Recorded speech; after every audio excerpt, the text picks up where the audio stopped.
We can all rise for the pledge. Councilman Gold, can you lead us in the pledge, please? I pledge allegiance to the flag of the United States of America and to the republic for which it stands, one nation, under God, indivisible, with liberty and justice for all. We have a moment of silence for all the men and women in the armed forces.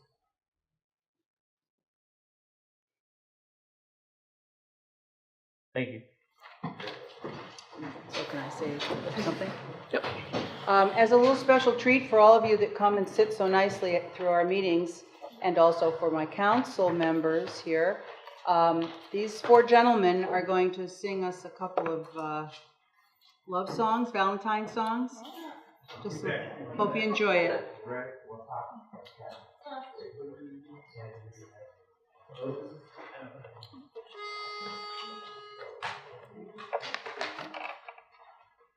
Why do I do just as you say? Why must I just give you your way? Why do I sigh? Why don't I try to forget? It must have been that something lovers call fate. It kept on saying I had to wait. Though I saw them all, I just couldn't fall till we met. It had to be you. It had to be you. I wandered around and finally I found that somebody who would make me be true, could make me be true, could make me feel blue, make me blue, and even be glad just to be sad, thinking of you and only you. Some others I've seen might never be mean, might never be cross or be boss, but they wouldn't do.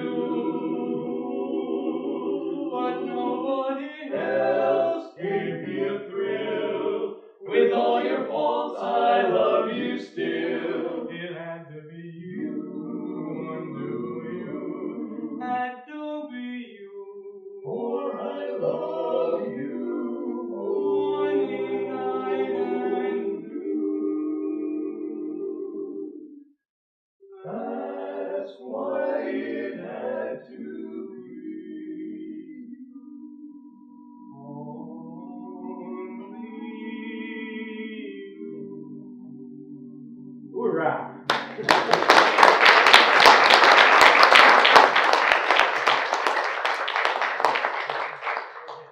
one has words too, right? Oh, okay.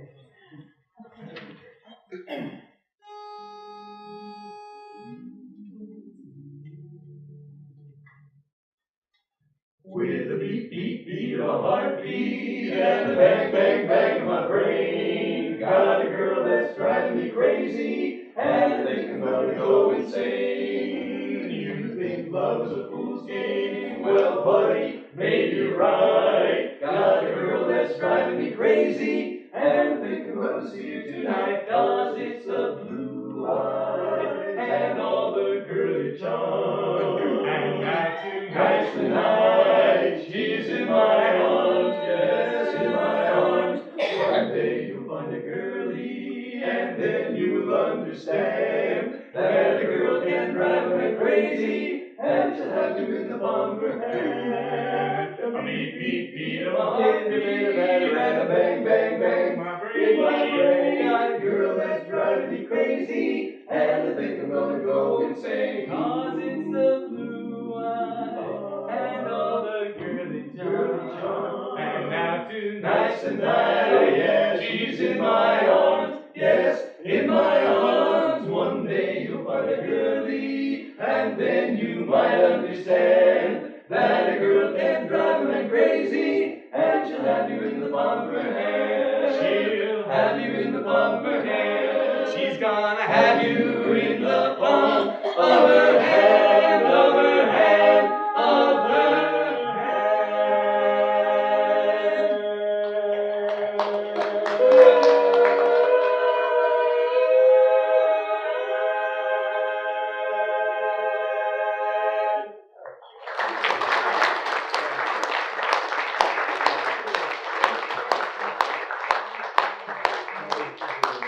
Thank you, gentlemen.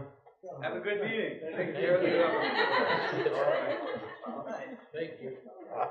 That was awesome. That was awesome. Katie did that? Oh, that was awesome. Walter. Yeah, there you go. All right, rock and roll. Here we go. Jeff McBriarty, please. Come on down. Good evening, everybody.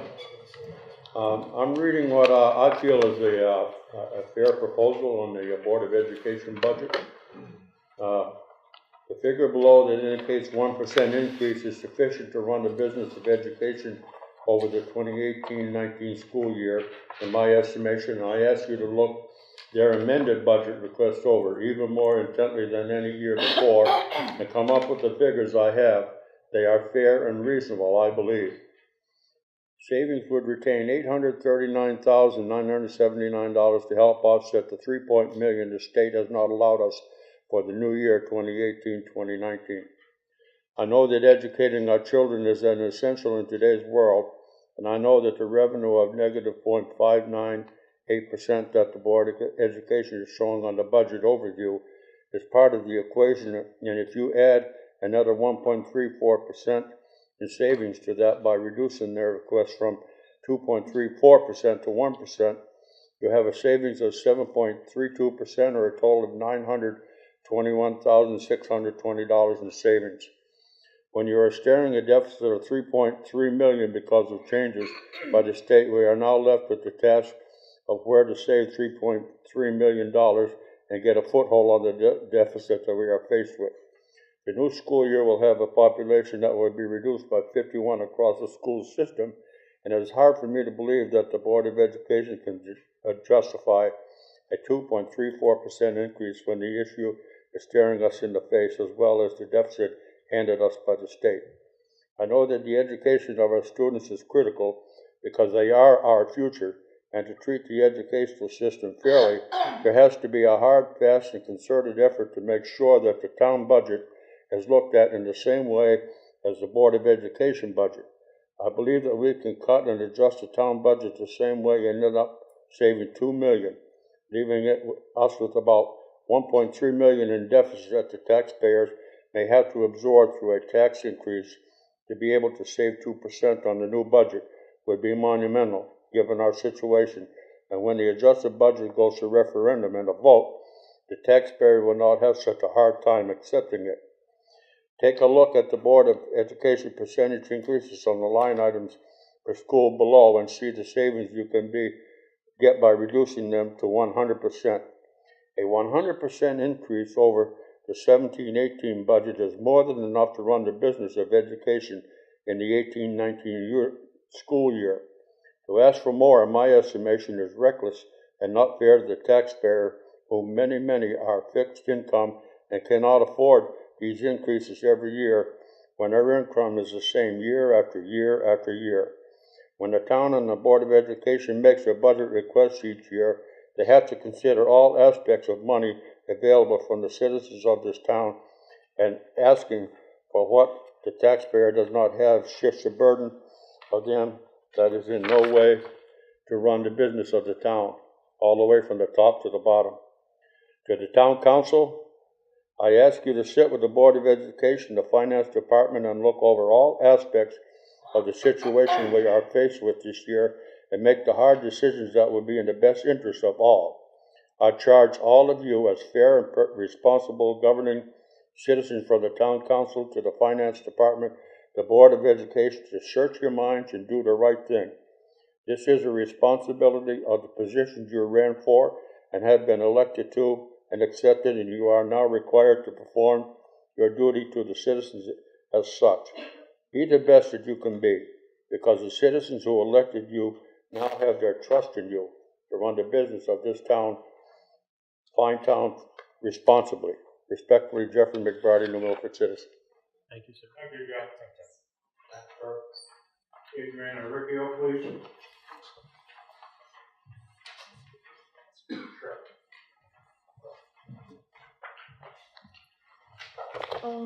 Good evening, Adriana Riccio, 72 Chernisky Road, New Milford, Connecticut.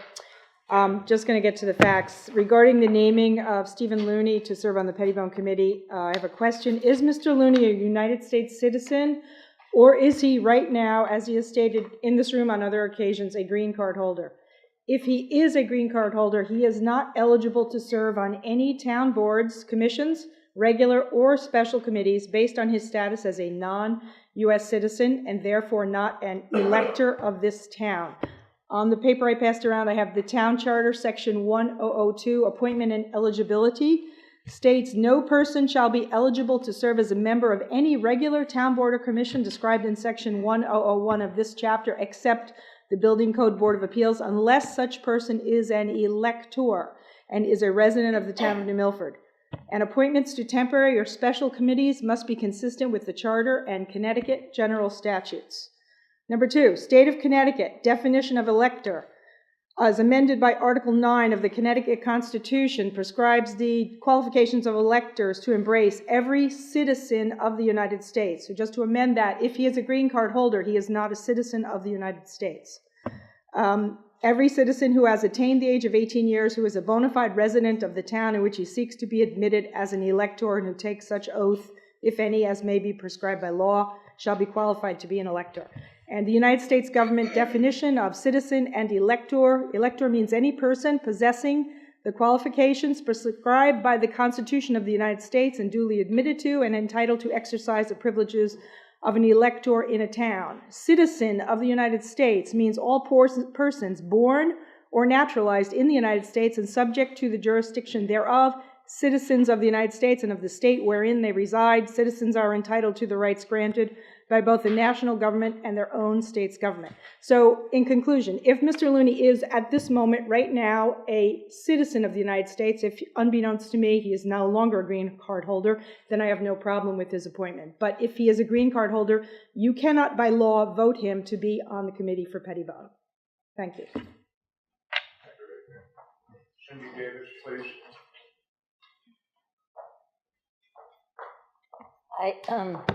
Park Lane West, New Milford, Connecticut. Sorry, I should have set this up before. Okay, so I'm going to try to do this before I talk. I have this on my computer. I'm coming before you to thank you for putting me on the Pettibone. I'm also coming before the committee, or the town council, because, first of all, I want this on the record. I'm putting forth proposals or requests that the information I'm presenting to you gets voted on by the town council. So, to begin, I came to a town council meeting a couple of weeks ago, and there was the volunteer road committee. They did a stellar PowerPoint presentation that explained what the problem is, how to deal with the problem, what needs to be done. Clear, concise, explained it all. The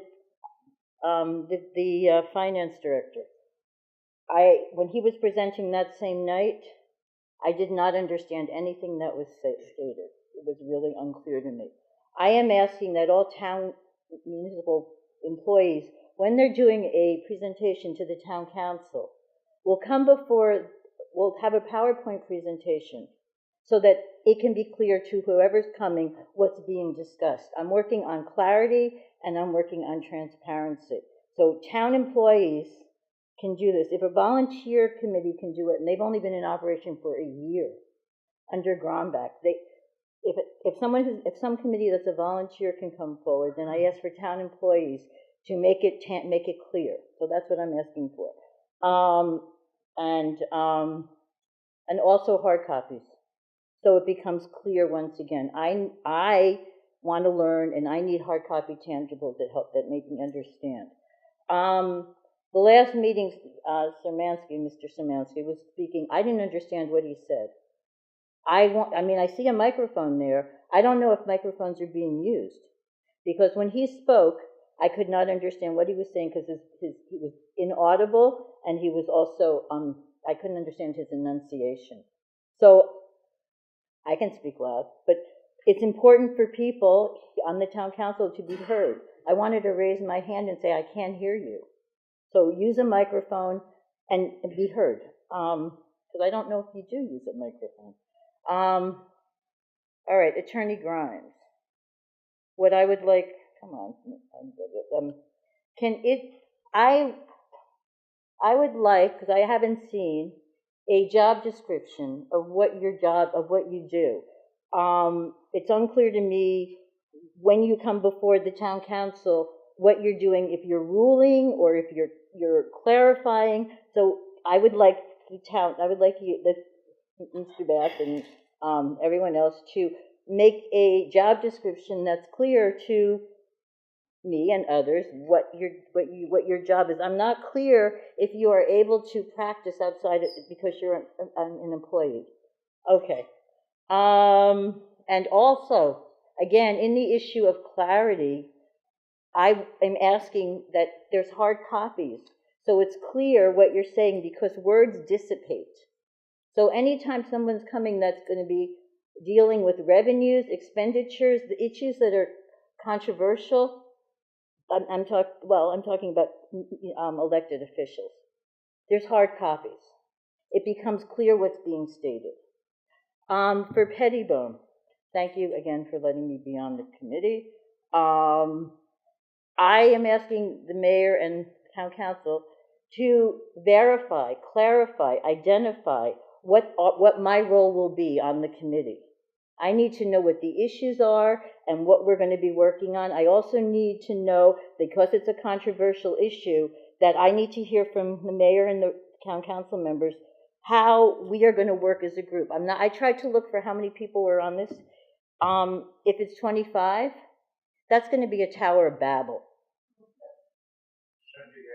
Okay, I'm almost done. But trying to get 25 people to work together when there's controversy is going to be really hard. So again, this is all about clarity.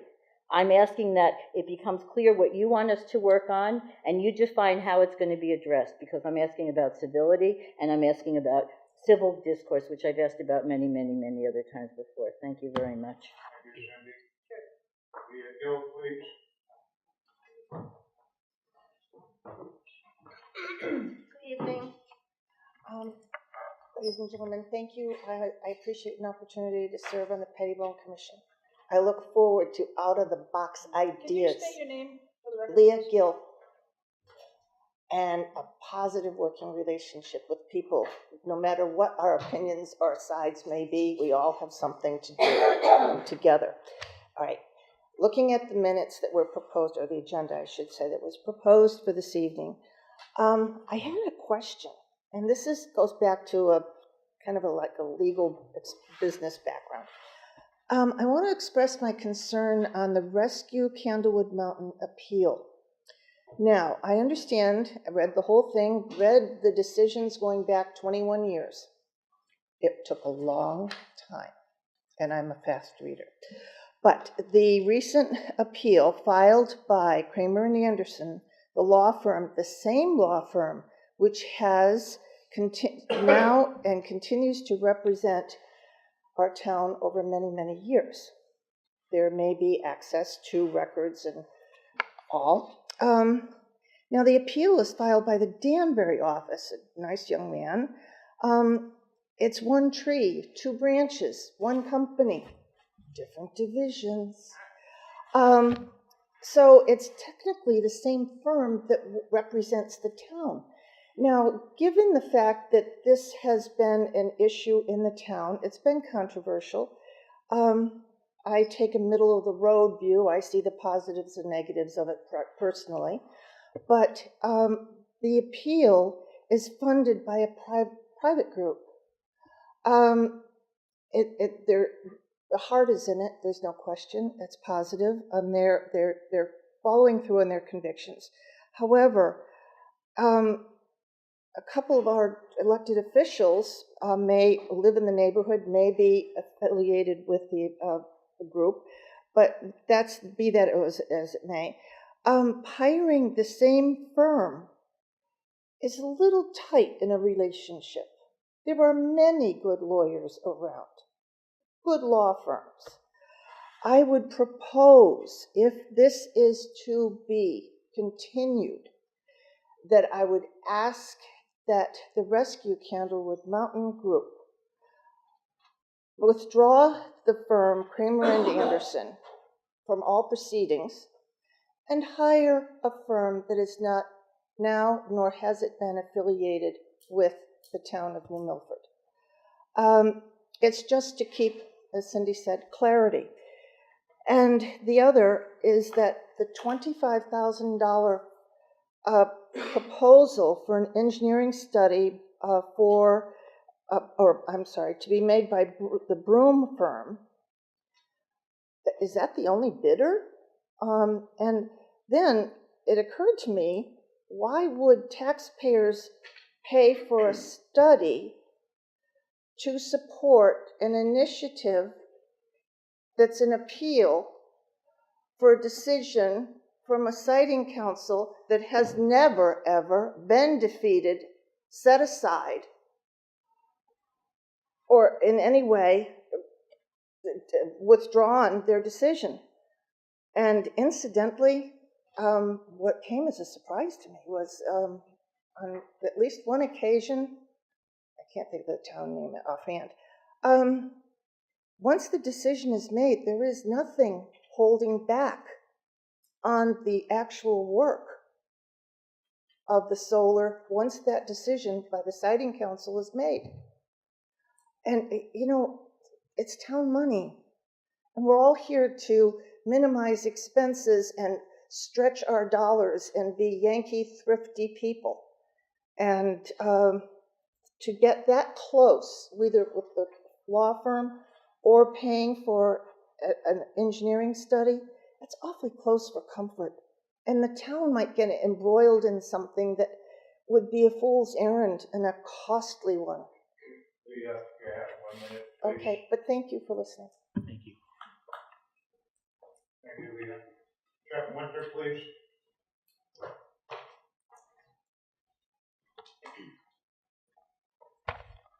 Good evening, Jeff Winter, 22 Maury Road. First, I actually want to say thank you for a few items that are on the agenda tonight. Seeing charter revision on here is really good, because let's face it, it's overdue. Overdue by a minimum of 2 years. Probably should have been started in 2014 or 2015. So thank you. I think that's that's very important. And also the creation of a town facilities utilization subcommittee. Excuse me. That also is important, and hopefully they will be able to piggyback upon work that has already been done by, for instance, members of the town council, both present and past. So there clearly is a body of work out there that hopefully can be used in conjunction with that. Regarding tonight's agenda, I do have one question. Can someone please clarify for me when or who filed this with the town clerk? Well, it's the very first page. It's clear that it's been doctored, because the stamp from the town clerk's office is always very clear. And it's always very easy to read. Can someone please clarify as to when it was filed with the town clerk's office? Linda Hollins filed it, who's Okay. the secretary at the office, because Diane's out with the flu. Okay, morning, evening? Whatever that time is stamped, that's what Okay. she did. Okay, because it says Friday, February 9th, although you can't really tell because the town clerk's office never puts a TH behind the number. It's just strictly a stamp. but the A stands for AM, and then it looks like it's 4 o'clock. Somebody wrote in 4 o'clock. So either someone came in at 4 a.m. on the 9th and filed this, or it was filed on another date and moved, or let's say that it was filed on the morning of the 9th and it didn't come through. Well, if that's the case, why wasn't it posted online? It has gotten to the point where we have now gone backwards, people, in terms of our use of technology through the town clerk's office. Instead of agendas being posted for the public to see on Fridays, which is the last day to do it. Of course, you have to do it on Wednesday before that or earlier, which actually is appreciated. But I have to call into question as to whether or not this is actually a valid agenda. Unless we see the original, I mean, don't tell me someone came in at 4 a.m.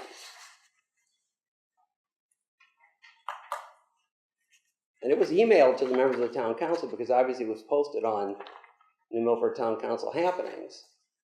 But there's something wrong here. Somebody's playing around. If it was stamped poorly, you make a photocopy, you re-stamp it. You don't scribble it. This is an official document. I'm a little concerned.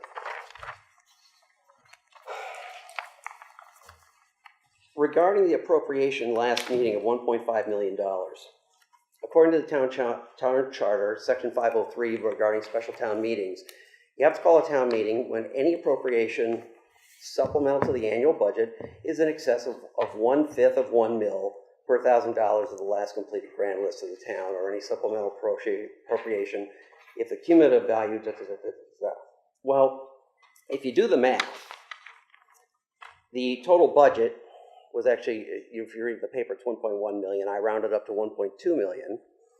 The mill rate being 27.25. 1 mil is 3,743,000 and change. 1/5 of 1 mil is 748,623. Remember, that is rounded up by $1 million. Thank you, Walter.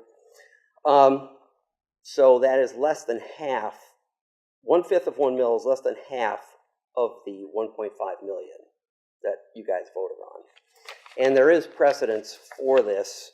In August of 2007, the town voted to move 1.2 million from the undesignated fund balance to the capital reserve fund, and it was a special town meeting that was held on August 13th of 2007. Now, my point is not that this would be put down, and I don't think anyone would vote against this. But we've been talking about process for a long time here, and people complaining about process.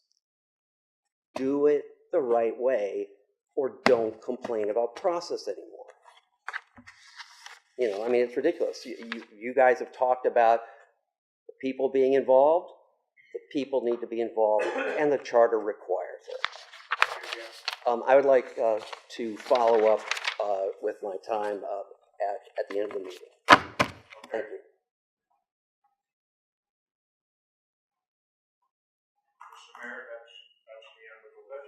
Thank you. If it is okay with the council, before the mayor's remarks, I would like to do the proclamation to the Karen Project, if that's okay with everybody, since these people are here. We're talking. If we can get everybody Yeah, that's here. you. Katie, you want to come up with it? Sure. Come right over here. Oh, there. You can go over to the podium, or you can dance, and that's, but not on the table. Don't do this. Yes, he's also on. Michael? Mike? You're on the council. I brought you a couple bracelets for those who weren't here last year, right? I should say the disease rather than. Thank you. Home. You want to pass them around? Give me some. Toss them. Gotcha. They glow in the dark. Ready to? Okay, Mr. Skelly, you're wearing purple today. Can you wear it on Friday? There's a couple more. I don't know if you guys know little kids or anything. Can I throw them at you?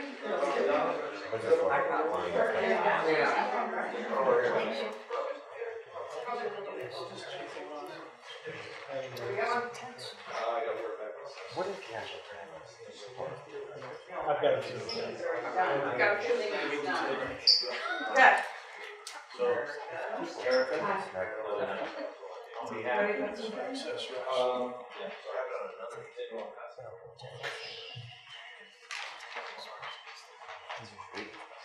So this is a proclamation to the Project Purple Initiative, Erica, which you're the chairperson of.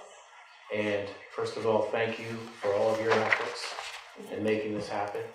I know you're going to be moving on to a different town, but I know the town wants to thank you for everything that you've done. And with this proclamation, whereas the Project Purple is the initiative of the Heron Project, a nonprofit foundation established by the former NBA player Chris Heron that assists individuals and families struggling with addiction. And whereas the THP Project Purple initiative was launched to break the stigma of addiction, bring awareness to the dangers of substance abuse, and encourage positive decision-making to navigate life's challenges. And whereas the THP Project Purple initiative concept was developed when Chris spoke at a local high school in 2011, and in the front row, students, a few were wearing purple shirts. After Chris shared his story, one of the purple shirts raised her hand and stood up to speak. As snickering and laughter could be heard throughout the auditorium, the student said, "Thank you, Mr. Heron, for validating what we do. We are the sober students of this high school, and each year we take a pledge to not use drugs or alcohol." And whereas Chris was captured by the courage it took to stand up and share the symbolism of the purple shirts, he was inspired by their courage to make a difference for adolescents across the United States. And whereas the THP Project Purple Initiative empowers youth to stand up and make a difference, Going Purple gives students motivation and support as they embrace a message of education and awareness. Students learn that they do not need drugs and alcohol to meet life's challenges, that they are perfect the way they are. Now, therefore, I, Pete Bass, Mayor of New Milford, Connecticut, do hereby proclaim February 11th through February 17th, 2018 as the THP Project Purple Initiative Week. So I want to thank you for everything that you guys have done.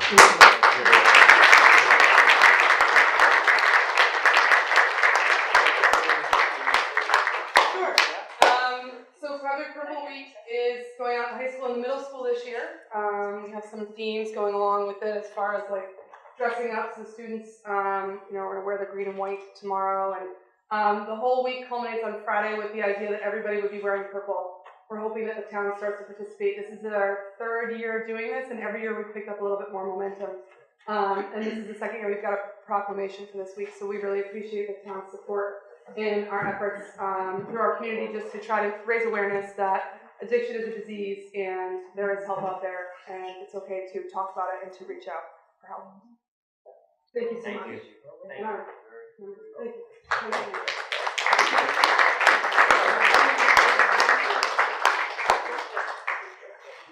Yeah.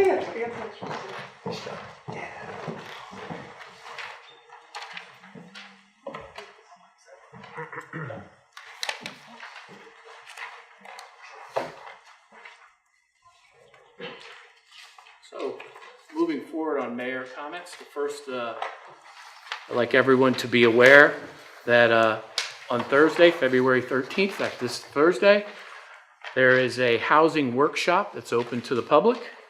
It's at the Pettibone Community Center cafeteria. It starts at 7 p.m. and it's a discussion regarding options available for housing. We're going to obtain input from the community regarding desired housing options for all ages and income levels. The results of the workshop will be considered in our revisions to the town land use and regulations, the town plan of conservation and development. Kathy Castaneda, who's our town planner, is in the back. If you have any questions, you can reach out to her. And thank you, Kathy, for helping put on this housing workshop.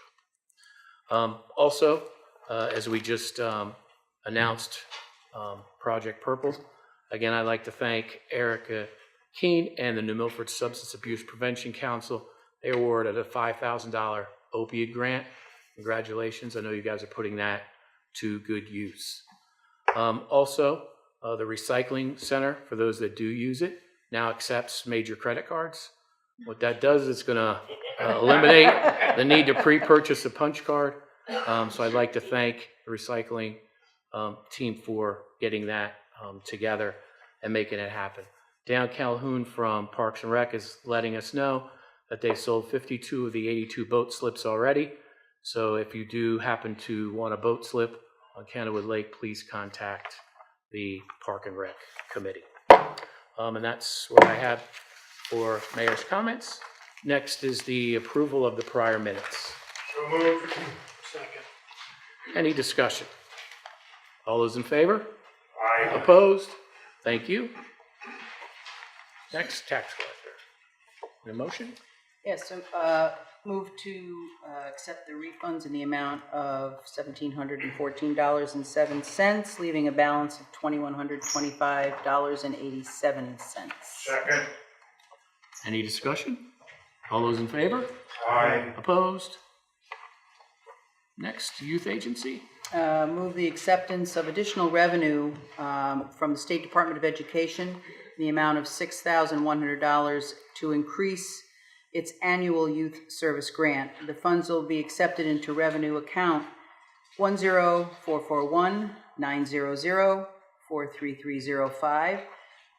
This will also require increasing the current budget in the account 1044-1900-58905 in the amount of the $6,100. This additional grant funding will be utilized to hire a high school and college students to assist in various program funding for health fair and the middle school, the monthly parenting skills workshop series, and the new high school program to be offered at the Max. Second. Any discussion on the motion? All those in favor? Aye. Opposed? Thank you. Moonlight? Next, the Moonlight Run. Moonlight Run. I will move to request to close Youngsfield Road, as well as portions of Housatonic Avenue and Boardman Road for the Moonlight Run. It's a 5K road race held by Fast Track Timing. This event will be scheduled for June the 1st, 2018, starting at 7 p.m., running until 9 p.m. They do have a map, bless you, of the whole route if you want to look it up. The event will raise money for the autism awareness and children with special needs through the Molly Ann Tango Memorial Foundation, as well as the New Milford High School cross-country teams. Second. Any discussion? All those in favor? Aye. Opposed? Thank you. Next is the mayor's office. And grab something real quick.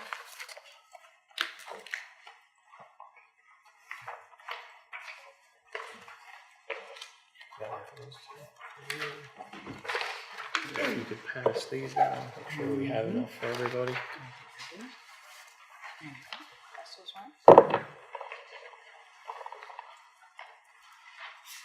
So the next issue was we had a council person email the office concerning the $1.5 million transfer.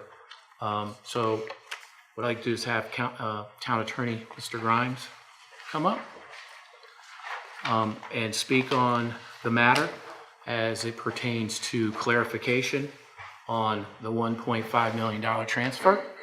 And after that, I'd have Mr. Ospoff stand up for a moment as well. Okay, Thank you, Attorney Grimes. Indeed, we did. I did look into the issue that was raised by the email that was sent to the mayor's office. In doing so, I consulted with Mr. Ospoff. I consulted with the charter. I spoke to Ray Jankowski, longtime finance director here, and I also spoke to the audit team at Mahoney Sable. And in doing that, basically, they all came to the same conclusion before I even asked. An appropriation supplemental to the total budget indicates that you're changing the bottom line of the budget that was approved by taxpayers.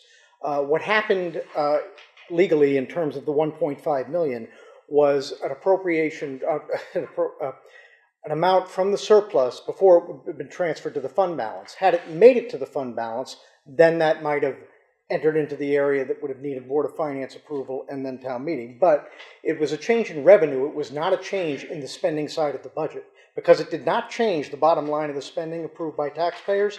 That's why there was no town meeting required for to vote on this. We had been going back to the taxpayers for a supplemental tax bill with a supplemental assessment, certainly that would have required a town meeting, and it could have even been checked up to referendum via Connecticut General Statute 77. So legally, this was not a supplemental appropriation, and as I said, the current finance director, the previous finance director, and the town's audit team all agree with that analysis. And Mr. Ospoff, did we consult our auditors? Yes, we did. And were they okay with the way that we did Yes, this? they were. And did the Board of Finance also act on it at the same night after we approved it as well? Did it Yes, go they through did. their They muster? voted unanimously to approve it. Any questions? No problem with that. Thank you. Thank you, sir.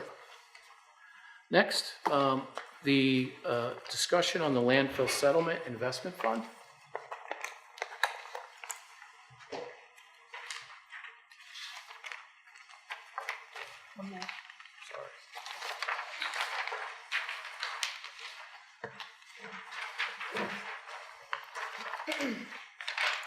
So what I'd like to do is update the council, and then also we'll be updating our Board of Finance partners as well, was that we had taken out $5 million and put it in an investment fund from the landfill settlement fund.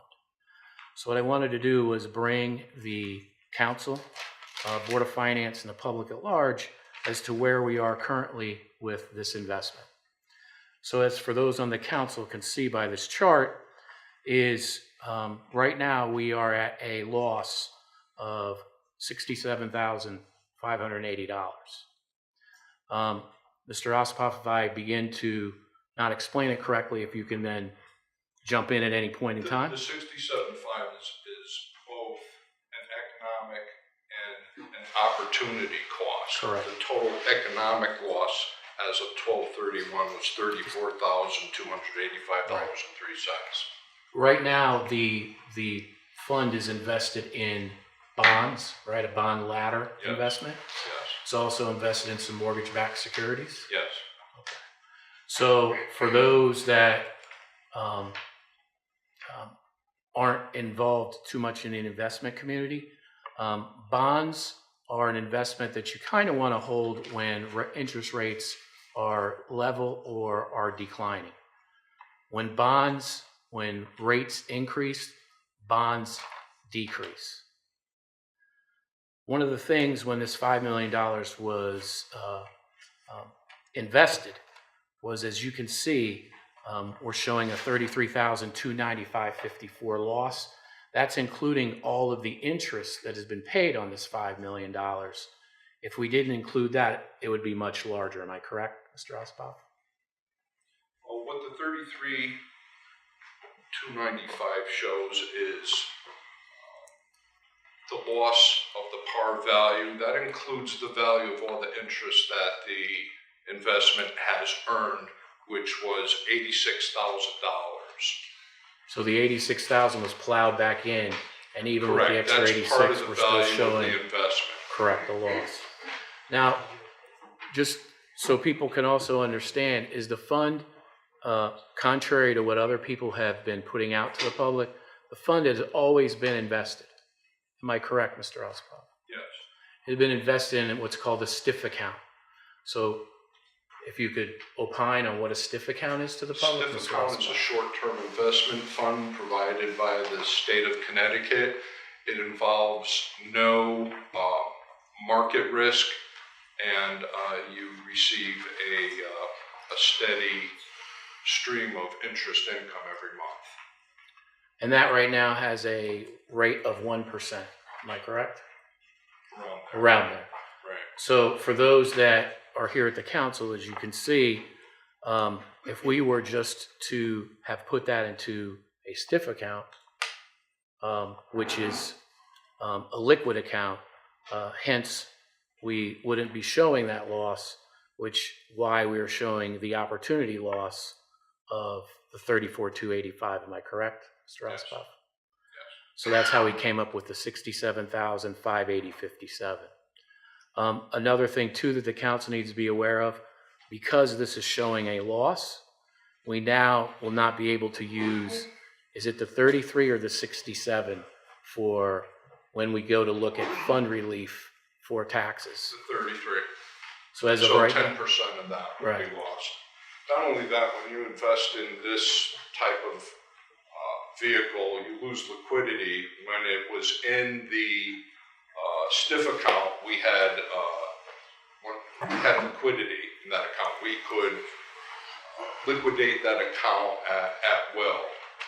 We're locked into a long-term investment, the longest being 2026. So, albeit I will qualify this, the losses are on paper. They're only losses if we sell the investment vehicle. If we hold this investment to maturity, we will get our entire $5 million back. But right now, GASB requires that we record our investments at market value.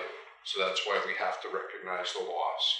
but we would, if it was to stay flat, we still, even though we would get our principal back, we still have lost the opportunity for That's the minimum correct. of the STIF account, which was earning a yield of 1%.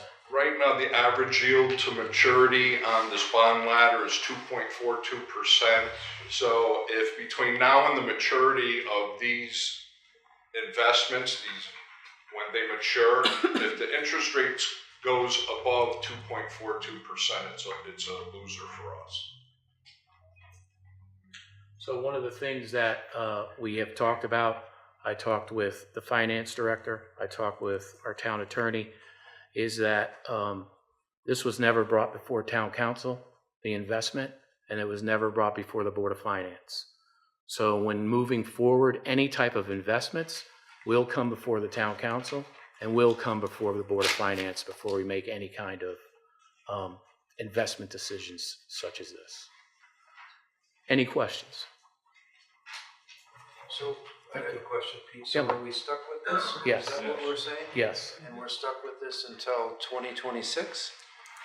If you look at the, you have different dollar amounts of investment maturing at different times. The earliest one is in May 2018. So at that point, we could liquidate that and bring it back for its full par value and bring it back into the STIF account. Mike, that's what's called a bond ladder because there are Right. different terms of So the expiration on the What bond. you see there, 2018,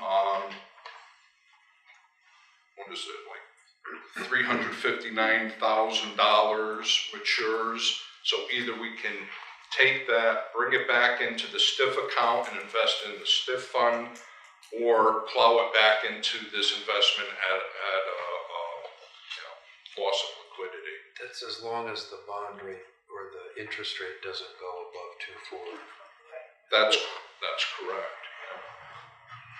So we're out there till 2026, and that's actually the largest value. One of the ladders is valued at $1.1 million, so that's locked up until 2026. Is there anything else we can do to get this money out of there? You would take a loss. Take a loss. I get beat up. Yeah. I get beat up. If all of a sudden interest rates fall, which no one They're not. expects them to do, Yeah. Right. the value of this would increase, the par value. Okay. That's not likely to happen. Councilman Scott? So it's a 10-year bond, correct? What's the length of the bond? Oh, it has different maturities. Okay. The And the longest rate, one going out to 2026. because I know the 10 year is like 2.85 right now.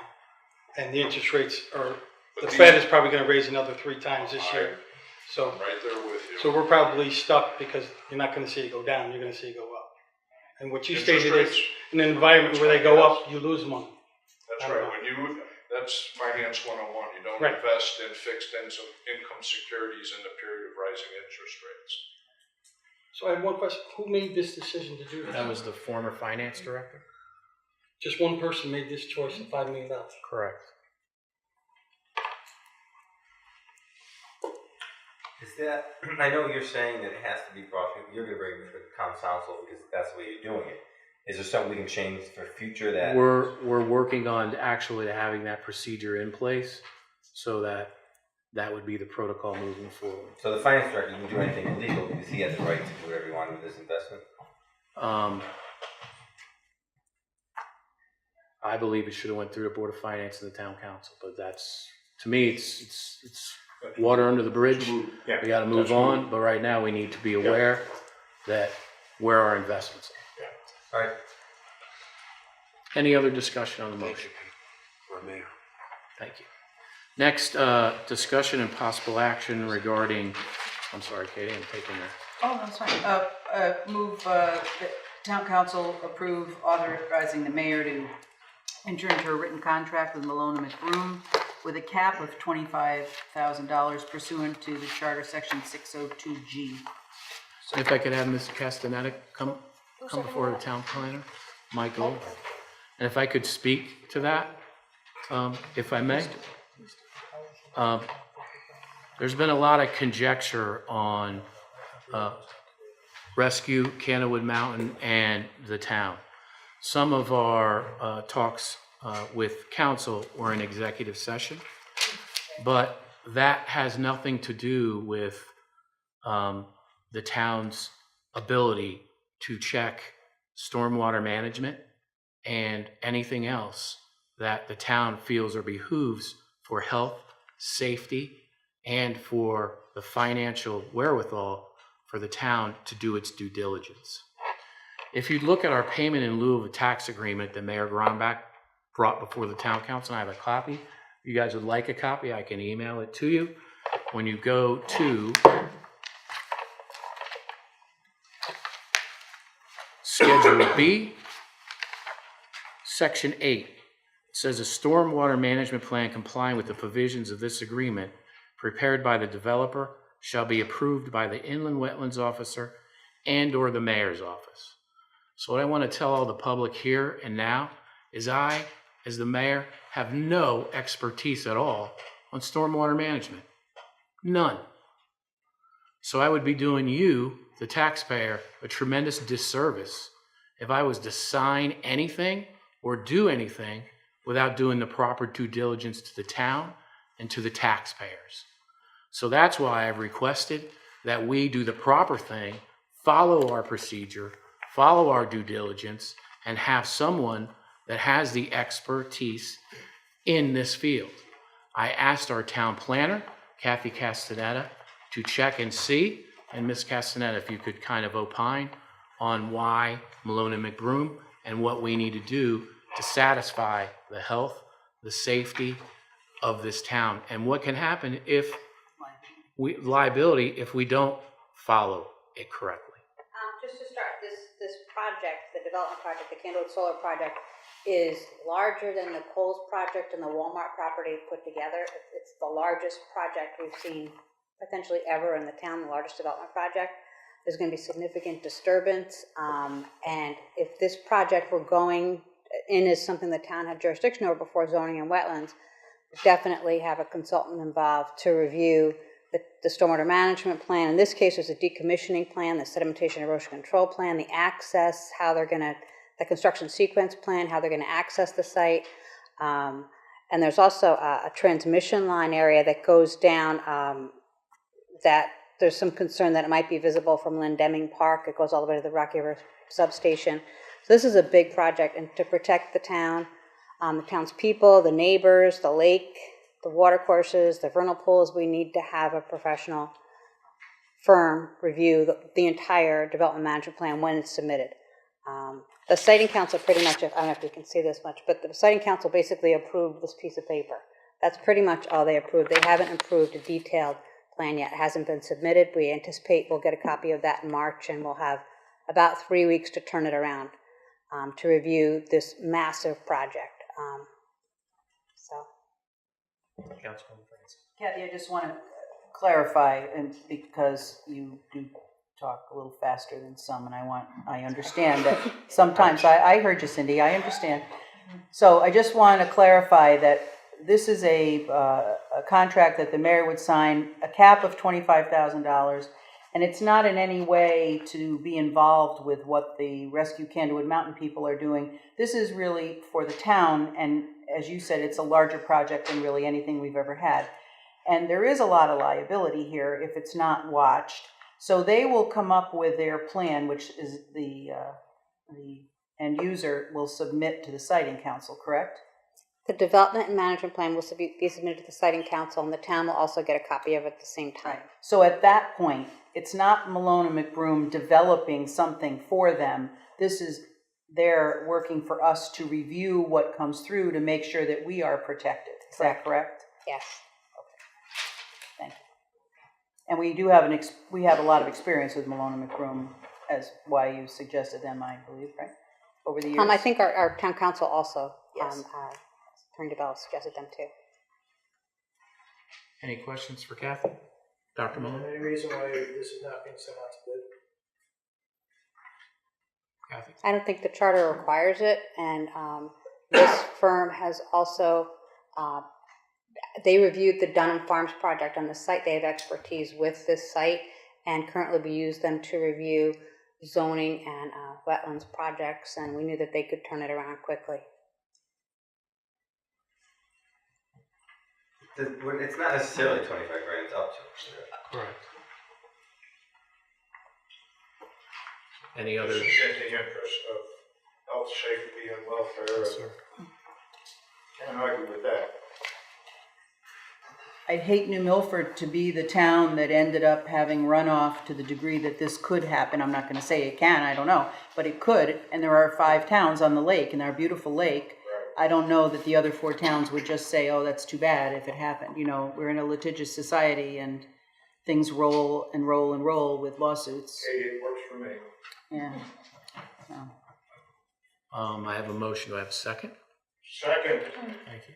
Oh, did you, Mike? I'm sorry. Yeah, I'll second. Oh, Anyway. Off. any further discussion? All those in favor? Aye. Opposed? Is that abstain? Okay.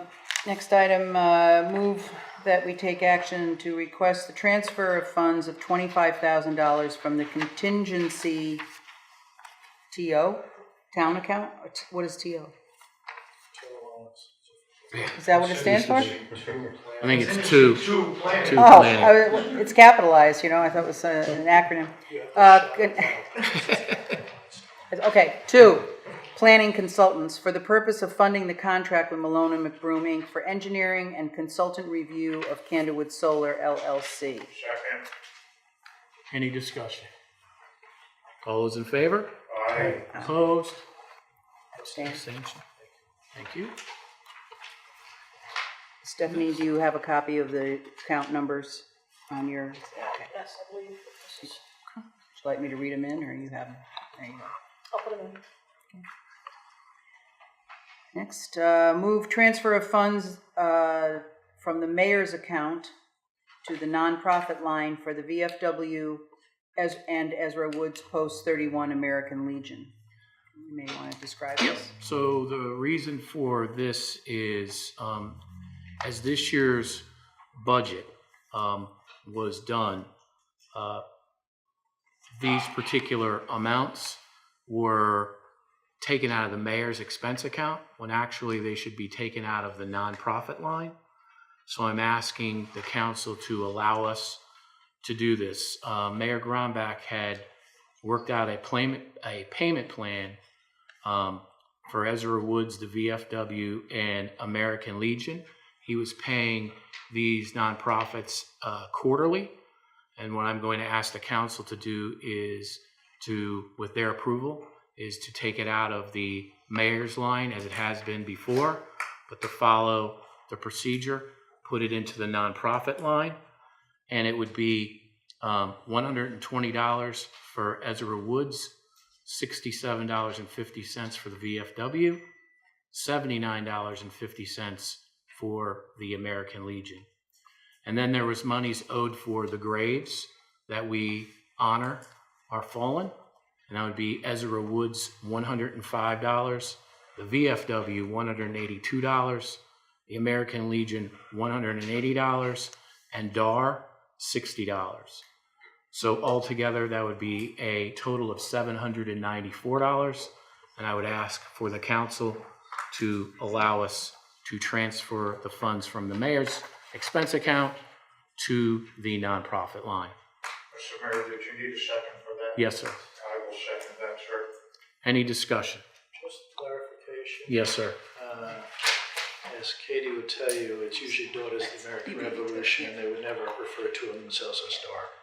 Thank you. Pass your Thank you, hat. sir. Pass your I hat. figured I'd take that. Flip it around. Any other discussion? Yes, So Mike. just going forward, this is going to be So during the changed when right we at do the the next new budget, budget. we're breaking all the nonprofits back out, and they will be funded. Perfect. Correct. Thank you. Yes, sir. All those in favor? Aye. Opposed? Thank you.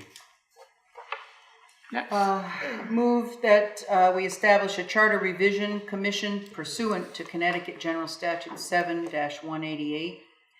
To establish a charter revision commission pursuant to Connecticut General Statute 7-188 to review and recommend amendments to the town charter, with said commission to be comprised according to the Connecticut General Statutes and town charter. Persons interested in serving on the Charter Revision Committee shall give their interest to the mayor's office no later than February 25th. Town council members should give the mayor's office any items they would like to have be part of the Charter Revision special consideration no later than Friday, February 23rd. At the February 26th Town Council meeting, the mayor will present a motion for the council's consideration, including the size of the Charter Revision Committee, which is 5 to 15 members per statute, the names of the members to serve on the Charter Revision Committee, request for items of special consideration that the Charter Review Committee should examine, and a date for the Charter Review Committee to submit their draft report. Pursuant to Section 1307 of the Town Charter, a Charter Revision Committee must be formed not less than once every 5 years. Note that the last charter revision in New Milford was 2006, which is 12 years ago. No resolution for a charter revision committee was introduced since that time, which is in violation of Section 1307. Second. Any discussion on the motion? Is this another one of these committees, you get 100% of zero for salary? Yes, sir. Yes, actually, yes. Yes, sir. Same with this one. All those in favor? Aye. Opposed? Thank you. Move that the creation of a town facilities utilization subcommittee consisting of 9 members for a duration of 6 months, beginning February the 12th, 2018, ending August the 13th, 2018, to report back to the mayor and town council on the following: looking at all town structural assets and determining what buildings need work and how they are utilized. Second. Any discussion on? So Yes, we're not ma'am. looking at any property, we're just looking at the buildings. Any discussion? All those in favor? Aye. Aye. Opposed? Thank you. And next is an update and discussion on John Pettibone. So as promised, I will continue to update the council. Use bigger. I tried to. Actually, this wasn't for me, this was from Public Works. So right now, currently, and the subcommittee will be getting all this documentation and any updated correspondence that we will be getting as far as monies that have been paid. So at the last meeting, we talked about money that was spent as of per September 2017. So as you can see on this particular invoices so far have been paid from September 17 to current. is another $49,482.44. We also have an additional $12,026 that are unpaid POs, meaning they haven't made it through the system yet. I've also spoke to the different department heads that have been involved in the process, and right now I can report to you, and we will be reporting to the Board of Finance, that we are at around 2,000 man-hours that we've spent so far. So I'll be giving all this documentation to the subcommittee.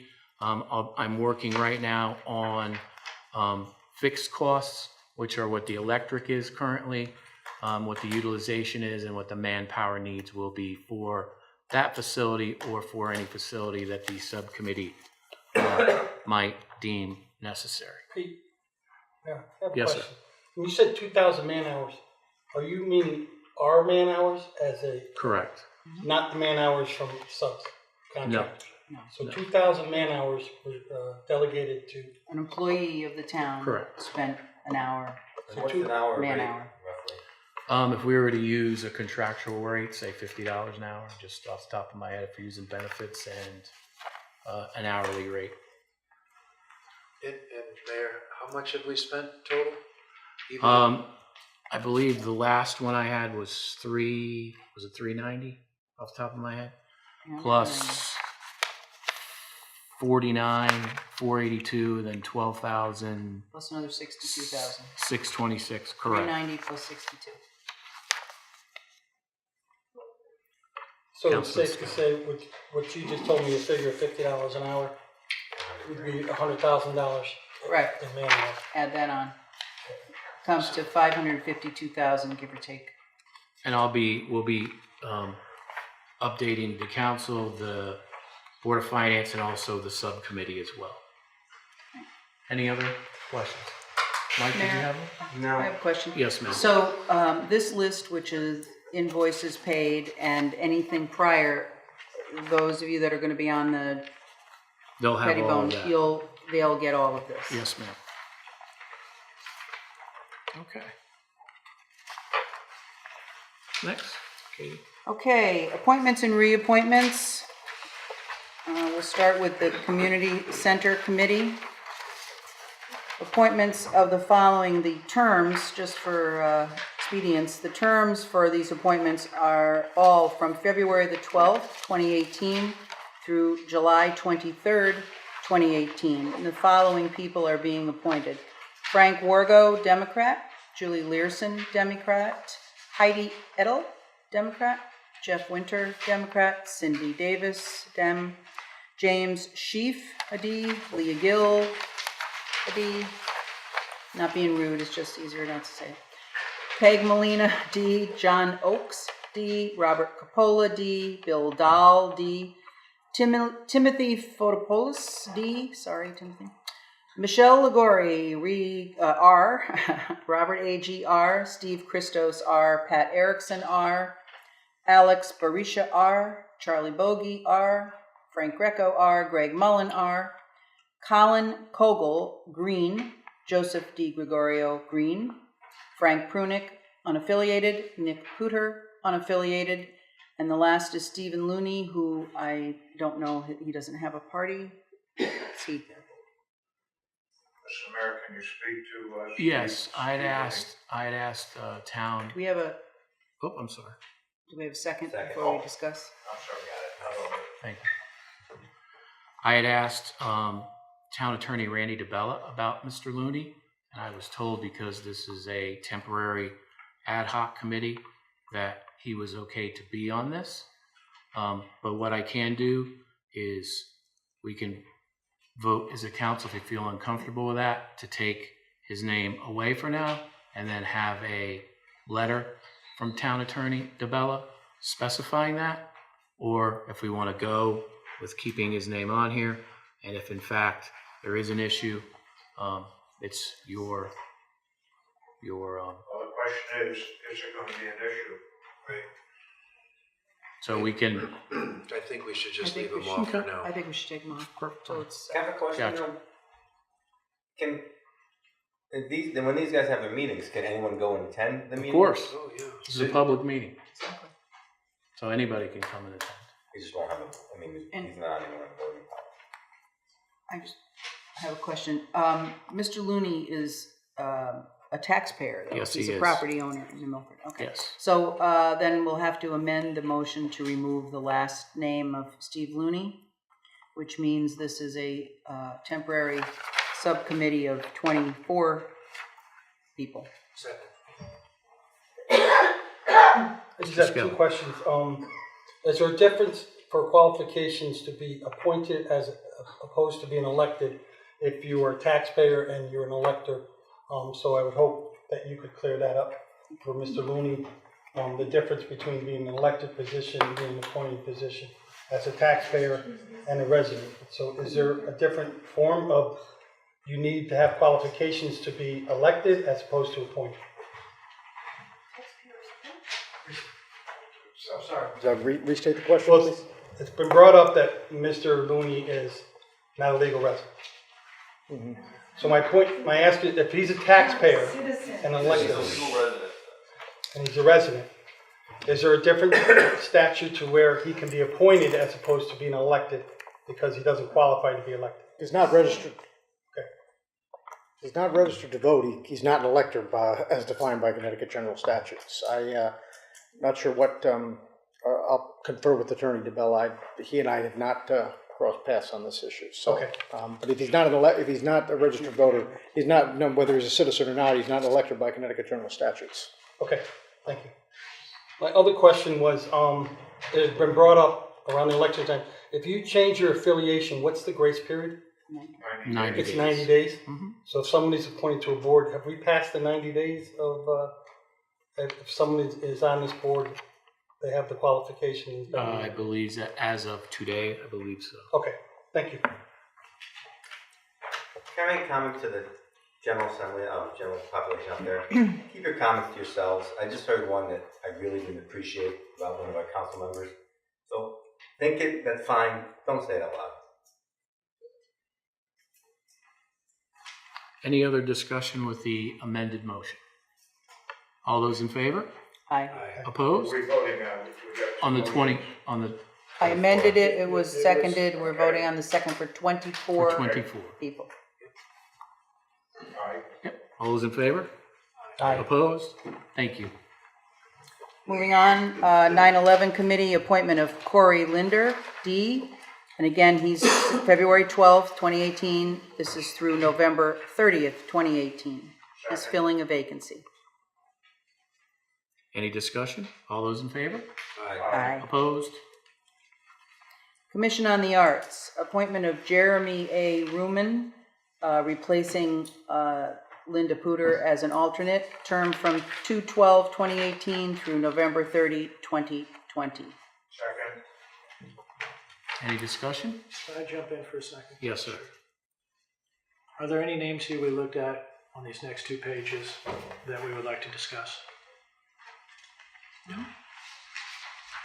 Good point. Thank you. Are there any names on these? You mean in others that we haven't gotten to? Correct. Oh. Why is Because my point here is this is a formality that can be done differently. I'd be happy to do it differently, but it's So- just to be transparent. We can do them all, would you prefer? I mean, that's why I'm bringing this question up. Good point. If Okay. there is anybody that would like to discuss a specific committee or commission, can we throw those commission out there right now?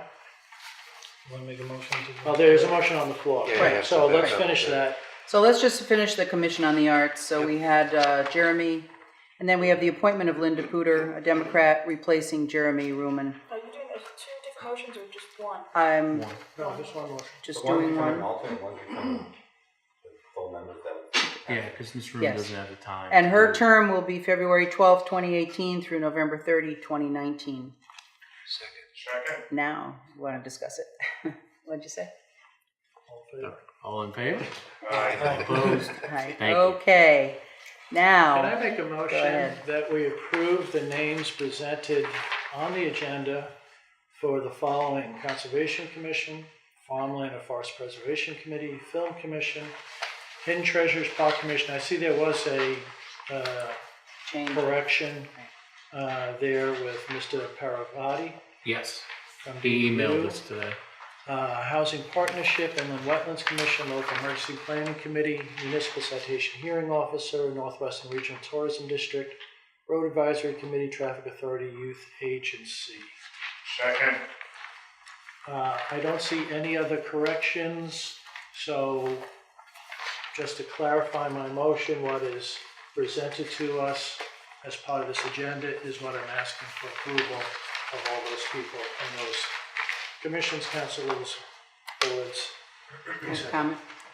Comment. For those sitting out here, just if you want to see these that we just did as a group, if you pull up your agenda, you'll see all of them listed and all the people that are on them, and what we're doing is voting on all of them as shown. Second. For me, second. Any discussion? All those in favor? Aye. Opposed? Mr. Mayor, we What? have 5 minutes left. Yep, I know Mr. Winters wanted to speak. Jeff?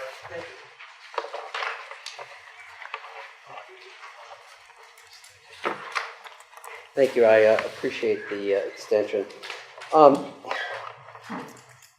know a number of you are employers or have hired people. How many would you hire? How many of you would hire someone for a job paying $90,000 to over $100,000 without looking at a resume?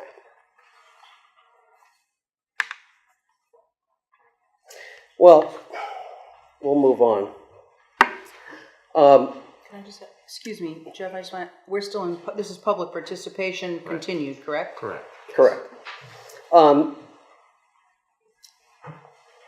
On February 2nd, I received an email from the State Freedom of Information Commission addressed to me and to Attorney Matt Grimes, saying that the matter, which was to be heard on February 14th, and a request to move it forward was denied. Now, Mr. Grimes had said very clearly on December 4th, when he was hired, that he would not be representing Mr. Bass on any legal matter concerning the Freedom of Information Commission or the SEEC. He said that was done. Well, he's actually still the attorney of record on both. Now, I asked why that was, and I said, well, who made the decision? He said, well, the decision was made by the managing director of the FOI Commission. The opposing side objected to your request for a postponement. I have paperwork here if you need it. I asked, I would appreciate it if you could please answer a couple of questions for me. First, your reply was to myself and Attorney Matt Grimes. Was he involved in the request for the postponement? In other words, did he call or write the FOI Commission on this matter? The reply was Attorney Grimes objected in writing. Yes, you may submit a statement. I asked for a copy of the email. They sent me a copy of the email. Now, Mr. Grimes actually conducted the business via phone call, isn't that correct? And I think he did that so that there wouldn't be a paper trail. However, the FOI Commission requested that he confirm in writing that they did have a conversation. And it does here have his private law firm email address. And he also was corresponding during work hours, because obviously the state of Connecticut obviously works on the same hours as town employees here in New Milford. So I believe that's a violation probably of his employment contract. But I am not an expert on that, nor have I seen it. Mr. Grimes replied actually on Friday, February 2nd to the commission at 8:13 a.m. that his objection was confirmed. He also received an email from them saying, I'm sending this email to confirm our telephone conversation indicating that you object to this matter being moved or postponed to another date. Please let me know if I've accurately reflected your thoughts pertaining to this matter. And he said, confirmed. Now, again, did any of you see the resume of Mr. Grimes? No, you didn't. You hired him based upon trust. You hired him based upon the trust of the mayor, and possibly of Mr. Grimes himself. Now, wouldn't it behoove you to actually get a copy of that and have it checked out by the Human Resources Director? And wouldn't it behoove you to ask the Human Resources Director if Mr. Grimes is supposed to be working for his private practice during business hours? And wouldn't it behoove you to know, and certainly to ask and investigate, if in fact he is charging private clients for work during the business day when he's supposed to be working for the town of New Milford? And what is he doing representing the mayor as part of his private practice during working hours when they both said, it's not going to happen anymore? What you have here, folks, is a serious ethical violation. Or certainly someone who told you, trust me, I'm not going to do this anymore. Do you believe that?